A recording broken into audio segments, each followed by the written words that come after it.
Por onde o apóstolo Paulo passava, ele ia fundando igrejas, sempre alicerçadas sobre os fundamentos da graça de Deus. E no Antigo Testamento não havia ainda igrejas com todas as funções dos ministérios de apóstolos, profetas, evangelistas, pastores e mestres, presbíteros, diáconos. E foi o apóstolo Paulo quem deu forma, quem deu estrutura às igrejas que permanecem até hoje.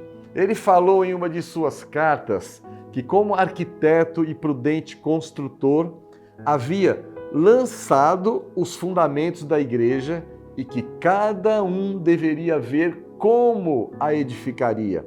E ele também escreveu à igreja da Galácia, que foi uma das igrejas que ele havia fundado e que depois da sua partida havia recebido outros pregadores que insuflaram na mente do povo que era através dos preceitos das leis judaicas e de todos os seus rituais que se alcançava a salvação. Nesta carta aos Gálatas, ele salienta que eles haviam maculado o evangelho da graça de Deus com o seu retorno ao legalismo.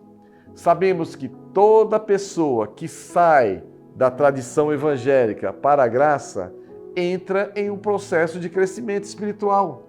Mas se essa mesma pessoa conhece a graça e volta para a lei, vive um retrocesso. Portanto, em vez de avançar, a igreja da Galácia estava retrocedendo, pois acreditava, ao que tudo indica, que o que Paulo dissera não era importante e que a mensagem de Pedro, a lei, era o caminho para a vida eterna. Porém, a própria Bíblia mostra que a lei é fraca e inútil, como está escrito lá no livro de Hebreus, no capítulo 7, e enquanto o regime da lei durou, Deus era relativamente desconhecido e inabordável. Só os sacerdotes, só os reis e os profetas tinham contato com ele. Quando Deus queria dar um recado ao seu povo, ele chamava um profeta e dizia: assim eu digo ao meu povo. Não era assim? Portanto, Deus não se tornava acessível, porque a vigência era do velho pacto, era a lei que predominava. Dessa forma, Deus tratava com os seus filhos indiretamente. Hoje, graças a Deus, nós temos acesso direto ao trono de Deus, porque agora todos aqueles que são chamados por graça são também chamados de sacerdotes reais. Agora podemos orar direto ao Pai, falar com Ele e pedir o que nós quisermos. E ainda podemos também interceder uns pelos outros, porque um novo e vivo caminho foi aberto. Para o povo da graça de Deus, a vida tornou-se uma experiência plena e recompensadora.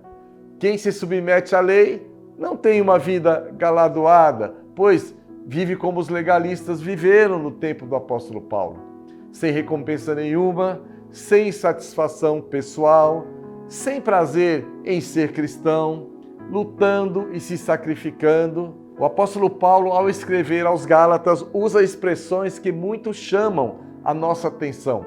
São as palavras escravo e escravidão, que é o tema da nossa reflexão bíblica desta semana.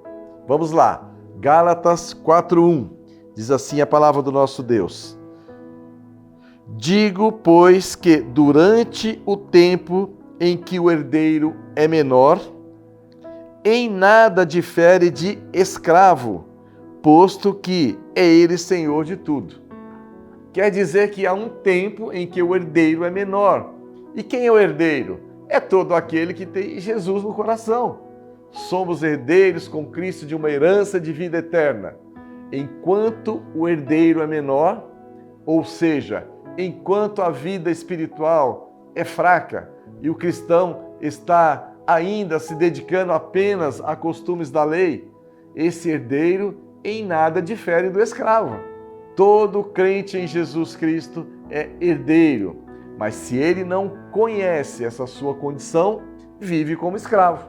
Vejamos então o contrassenso de um crente que é chamado por Deus, que é herdeiro e por ser menor, por ser uma criança espiritual, assemelha-se a um escravo.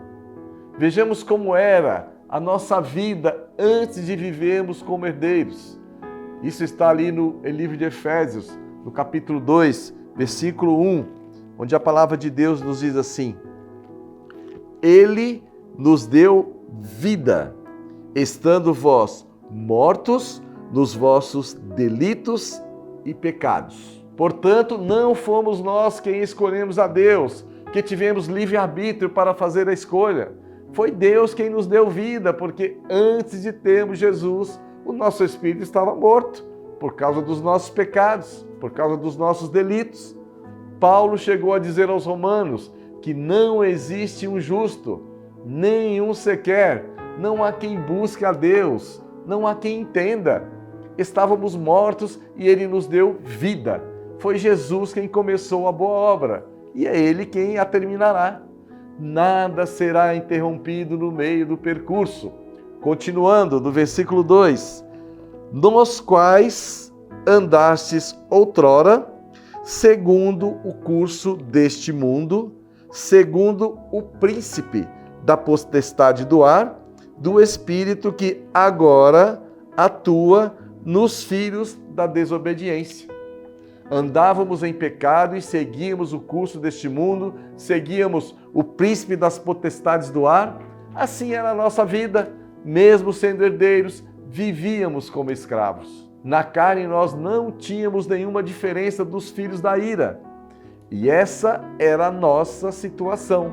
E Deus nos chamou e nos deu vida e nós realmente passamos a ter uma vida renovada e eterna.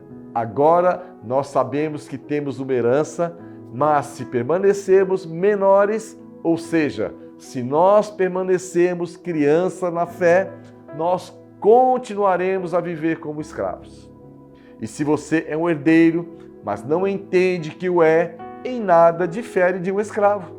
E o escravo está sujeito a mandamentos, a ordenanças. O escravo não goza dos privilégios de um filho de Deus.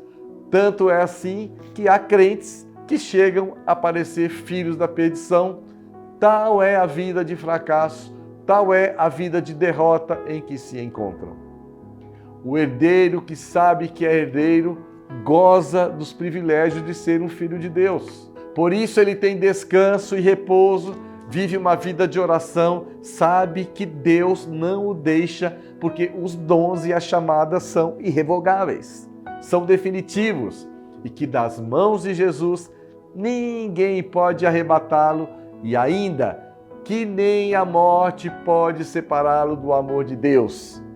Viva como herdeiro que você é e tenha uma semana de grandes vitórias e muitas manifestações da glória e do poder de Deus em todos os dias.